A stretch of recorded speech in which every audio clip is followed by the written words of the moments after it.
Good evening, and welcome to our study in the book of Hebrews. And this is our fourth installment in the book. And tonight I am going to start reading from chapter 4 and verse 14 through chapter 5, verse 10. And so I'll begin there. Therefore, since we have a great high priest who has gone through the heavens, Jesus the Son of God, let us hold firmly to the faith we profess. For we do not have a high priest, who is unable to sympathize with our weaknesses, but we have one who has been tempted in every way just as we are, yet without sin.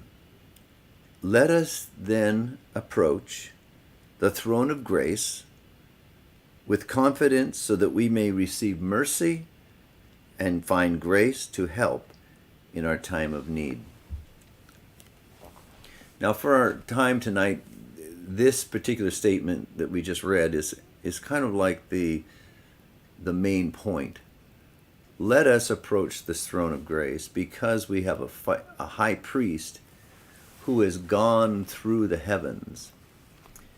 And earlier on, later on in the book of Hebrews, he talks about Jesus going through the heavens and cleansing the tabernacle, but not the tabernacle that is made with hands, but the heavenly tabernacle, and going with his own blood and presenting himself before God the Father as completing the work that he was sent to do, and now cleansing the heavens, you might say. And there he is presented before the Father as a priest, presents himself as a faithful high priest, as a priest after the order of Melchizedek. Now, the writer of the book of Hebrews starts and goes on, and he talks about the high priesthood. He says, every high priest is selected from among men and is appointed to represent them in matters that are related to God, to offer gifts and sacrifices for sins. And he is able to deal gently with those who are ignorant and are going astray, since he himself is subject to weaknesses. This is why he has to offer sacrifices for his own sins, as well as the sins for the people. Every high priest, it says, is selected from among men. Now, we know that the priesthood, according to the Jewish law, was a priesthood that was descendants of Levi, Aaron being the first high priest. And he and his descendants became the high priest in Israel's history. Now, we're talking now about, in the book of Hebrews, about the first century. And we're talking about the writer to the Hebrews as talking about priesthood and the high priesthood. But I would like to read something that is from the book of, it's from a book by F.F. Bruce called New Testament History. And he says this: in about AD 15, Tiberius Caesar sent Valerius Gratus to govern Judea, and he remained in the province for 11 years. And during that period, he deposed 4 high priests and appointed another 4. It may well be that this was Gaius' method of enriching himself.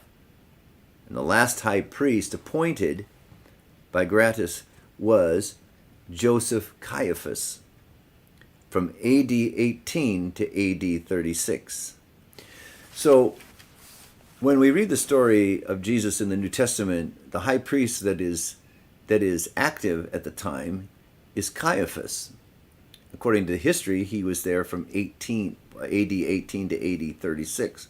So Caiaphas is a high priest, but he's been appointed by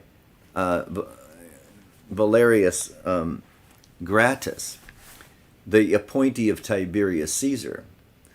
But he gets rid of 4 high priests and he gets another 4. So these are political appointments that the Romans are putting in place. And so they're really not, and don't have to be, descendants of Levi. And so the priesthood has become corrupt. It has become political. Now, this is not the only reason, but it is a reason that the writer of the book of Hebrews is using to say there is another priesthood. And it's not a Levitical priesthood. And he's going to talk about that. And he's going to use an example from the book of Genesis. I'm going to read on and say, continue. No one takes the honor upon himself. He must be called by God, just as Aaron was. So Christ also did not take upon himself the glory of becoming a high priest, but God said to him, now this is a quote from the book of Psalms, you are my son, and today I've become your father. And then another quote from the book of Psalm 110, you are a priest forever in the order of Melchizedek. So now we come to this person, Melchizedek, which we know very little about. And Melchizedek is kind of a mystery in our study of Scripture.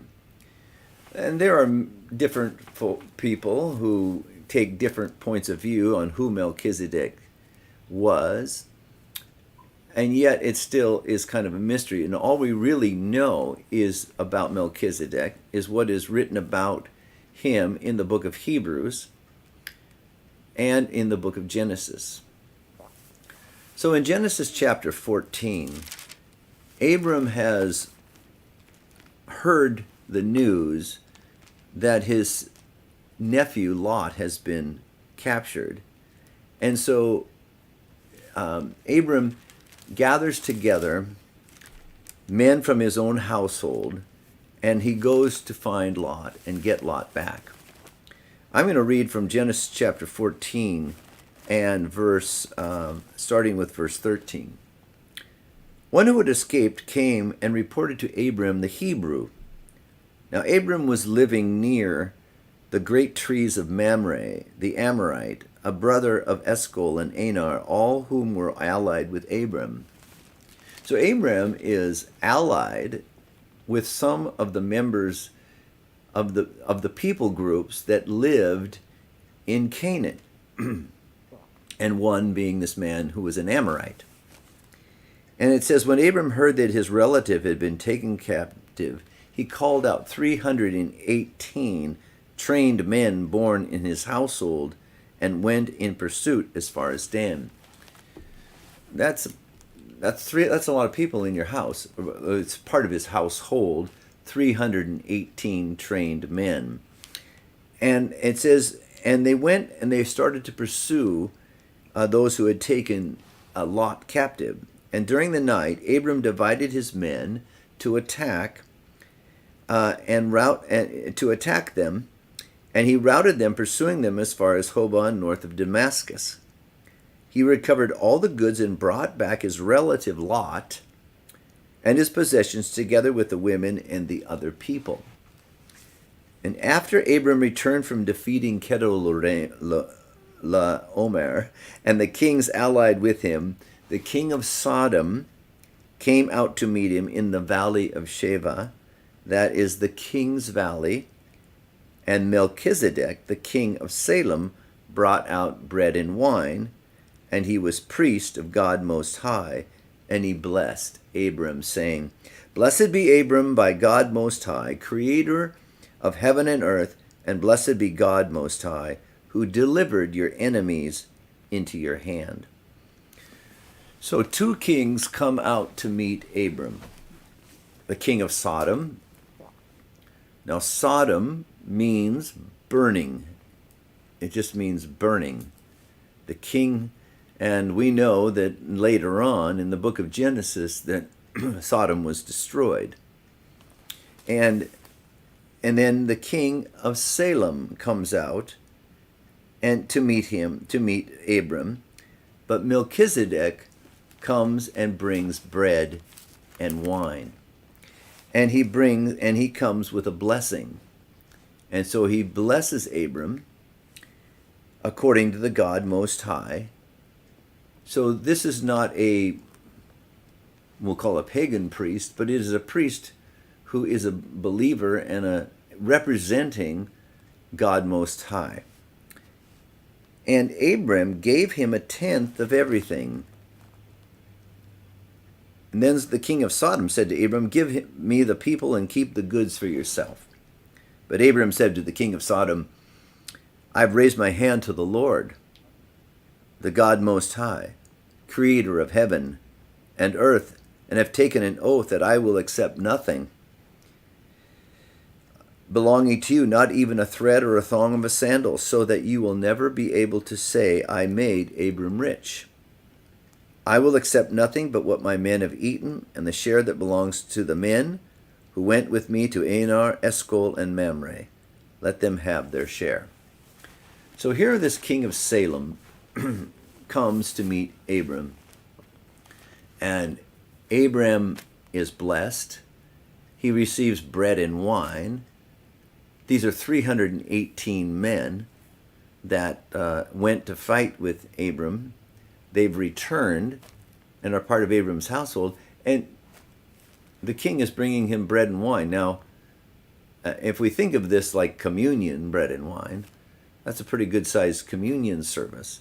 Or if we think of it as nourishment, he bring them bread and refreshment, bread and wine, then that's quite a bit that he brought as well. But he comes with a blessing and to bless Abram, and Abram responds to it by giving this king of Salem, this king of peace, this king of righteousness, 1/10 of everything he has taken. So, who is Melchizedek? Who is this person? Now, this is the only reference in the Old Testament, other than the Psalms that we read, Psalm 110 and Psalm 2, of Melchizedek. We don't know anything about, we don't have any genealogies, nothing in Chronicles, nothing that tells us who Melchizedek is or where he came from, who his descendants were. All we know is that he is identified as a priest of the God Most High. So where did he come from? How did he get there? Who?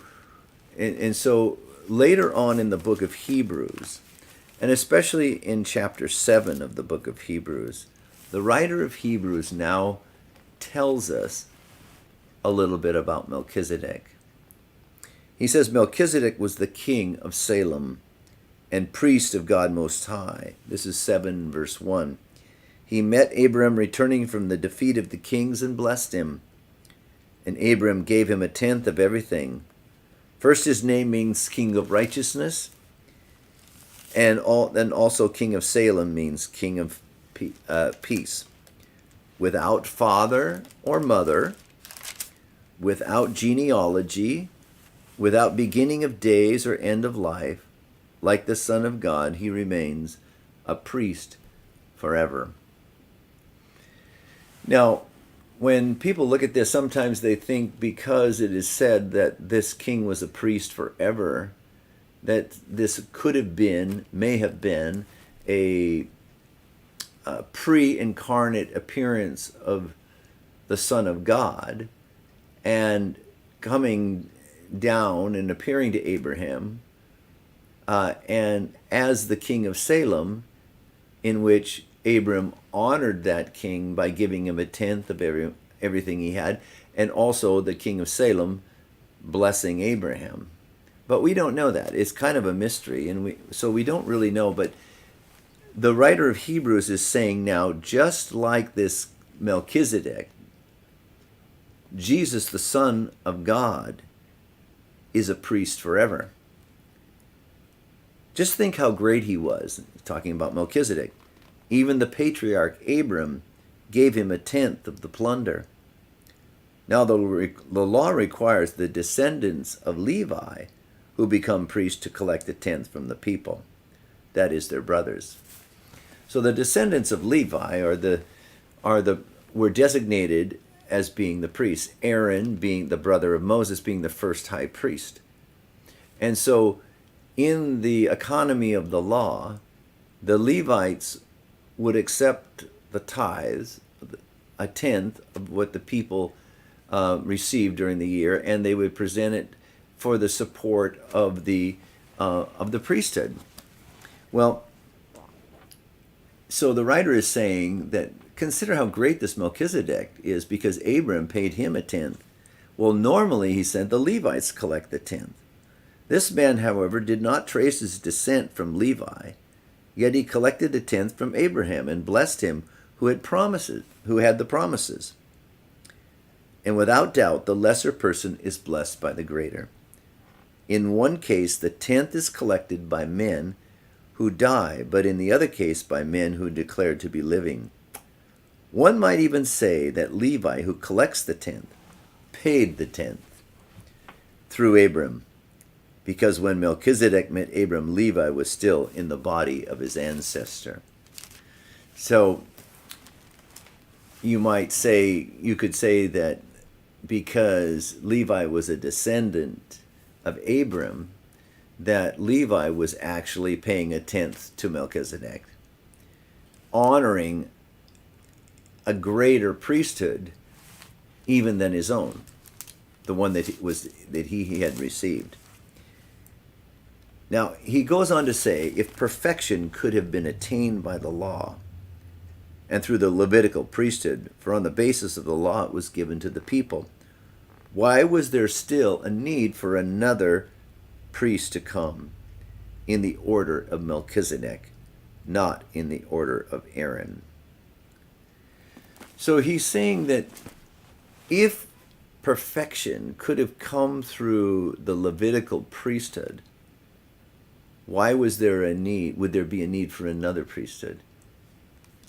So perfection couldn't come and didn't come through the Levitical priesthood. The Levitical priesthood had become corrupt. The temple had been rebuilt in the days of Ezra and Nehemiah, and it had been, now the temple was, the Jews had been given the temple, and they could operate at the temple under the supervision, you might say, of the Romans. And it had become corrupt. The leadership had become corrupt. And so it couldn't provide anything that would be godly for the people. So now he's saying there is another priesthood. And Jesus, the Son of God, is part of that priesthood. And so he says, it is clear in verse 14 that our Lord descended from Judah, and in regard to that tribe, Moses said nothing about priests. And what we have said is even more clear if another priest like Melchizedek appears, one who has become a priest not on the basis of regulation as to his ancestry, but on the basis of the power of an indestructible life. So the writer is saying that Jesus has appeared. He's come in on the scene. He's from the tribe of Judah. He's not from the tribe that brings forth priests. And yet, his priesthood is not based upon descent, not based upon his genealogy, but based upon the indestructible life. In other words, his resurrection, the resurrection life, that because Jesus has risen from the dead, because he has ascended into heaven, because he has gone into the presence of the living God, because he has sent forth his Spirit into the world, now we have a high priest in this order of Melchizedek, not in a Levitical order, but in a Melchizedek type of order that we can relate to. So he goes on and he says this. He says, if another priest like Melchizedek appears, one who has become a priest not on the basis of regulation as to ancestry, but on the basis of the power of an indestructible life, For it is declared, you are a priest forever in the order of Melchizedek. Psalms there, 110, referring to Jesus, the Son of God. The former regulation is set aside because it was weak and useless. For the law could make nothing perfect, and a better hope is introduced by which we draw near to God. A better hope is introduced. I just like to underline that. There is a better hope than just the law. The better hope are the promises that God has given us, and that we have a high priest that we can come to and draw near to. It was not without an oath or without a promise. Otherwise, others became priests without an oath. In other words, they became priests just because of their descent, their genealogy. They were in the line of Levi. But he became a priest with an oath when God said, the Lord has sworn and will not change his mind. You are a priest forever, speaking of Christ. Because of this oath, Jesus has become the guarantee of a better covenant. Now, there have been many of those priests since death prevented them from continuing in office. He has a permanent priesthood, and therefore he is able to save completely those who come to God through him, because he always lives to intercede for them. You know, in the story of Moses and in the story of Aaron, Aaron being the high priest, Moses being the leader of the people of Israel as they are entering into the promised land, well, Aaron dies, and Aaron dies and he is buried, and so the first high priest is gone. Moses is now going to go up to this Mount Nebo, and he is going to die. He's going to look at the land, but he's going to die. And the people are having to be led by Joshua. And Joshua is kind of like a military leader, and he's going to be leading them into Canaan and of the conquest of Canaan. And so this priesthood that Aaron was a part of was a priesthood that when priests died, there had to be another priest that would come, and of the same family, from the tribe of Levi, anointed as priests, high priests. Now there have been many priests, it says, but because Jesus lives forever, he has a permanent priesthood. Therefore, he is able to save completely those who come to God through him, because he always lives to intercede. Now, some of you maybe have had a background in the Catholic Church, and some of you have not. But because I was raised Catholic, we got quite familiar with different priests in our parish as they would come.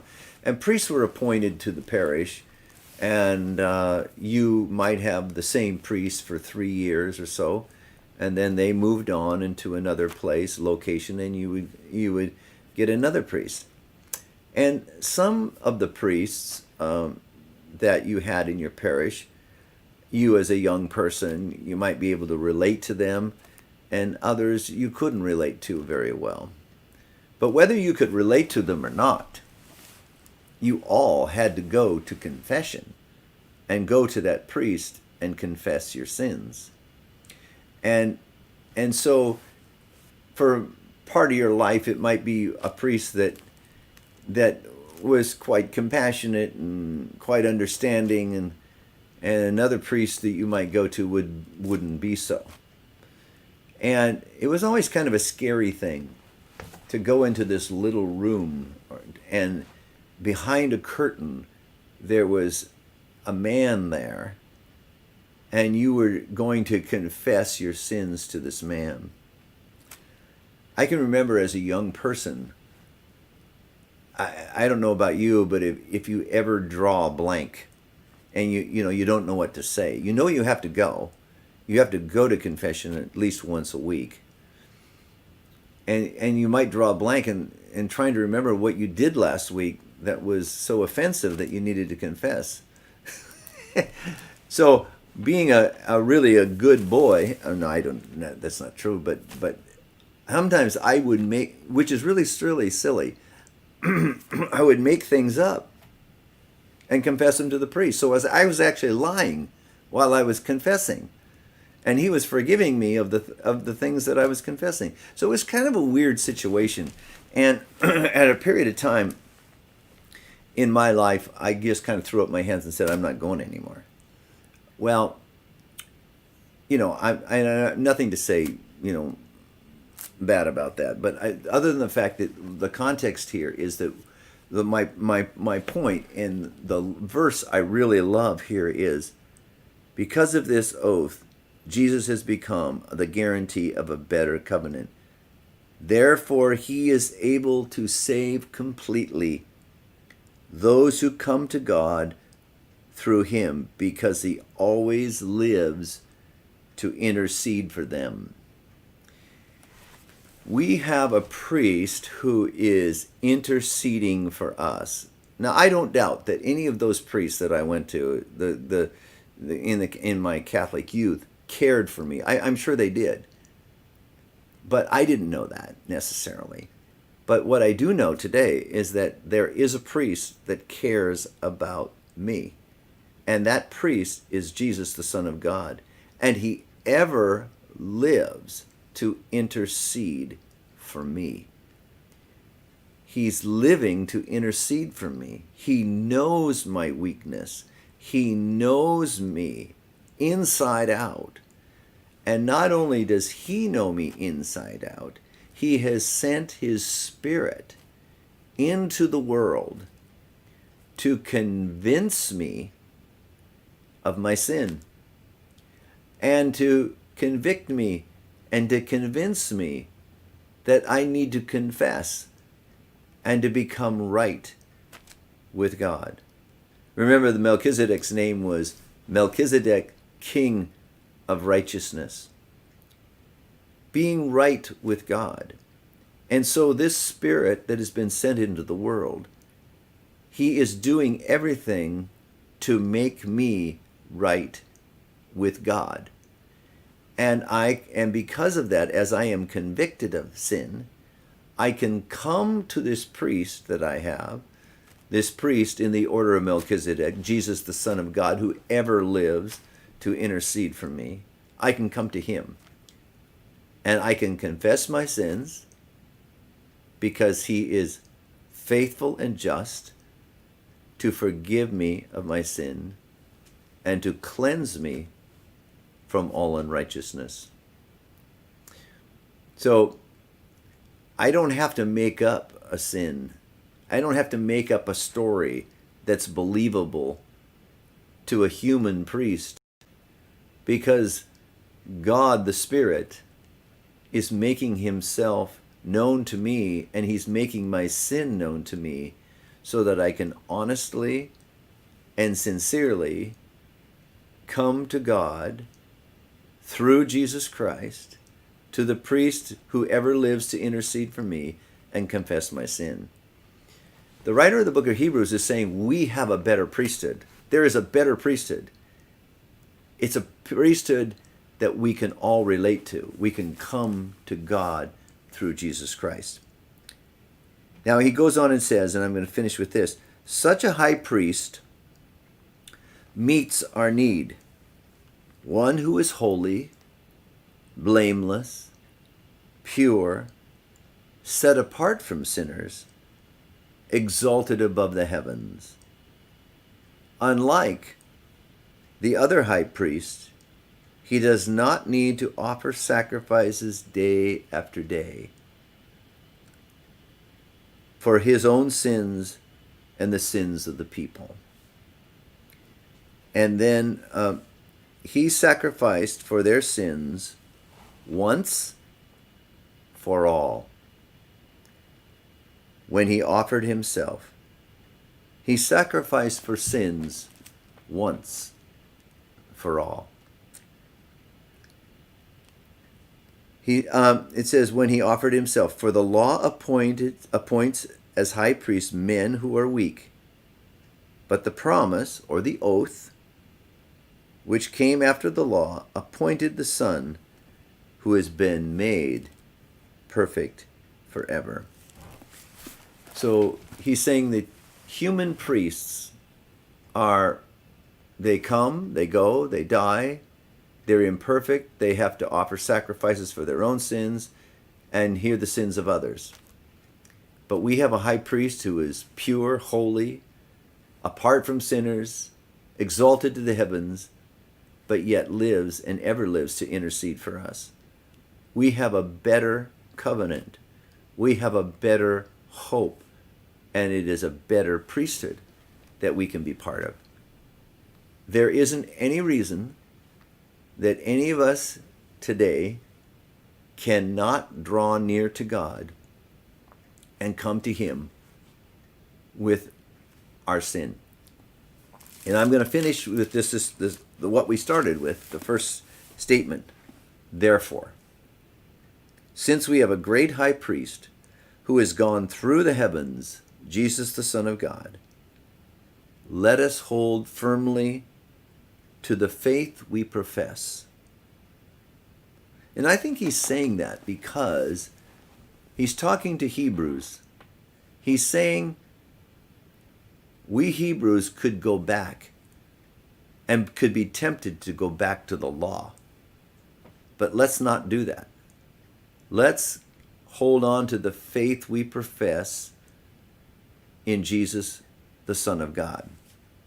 For we do not have a high priest who is unable to sympathize with our weaknesses, but we have one who has been tempted every way, just as we are, yet without sin.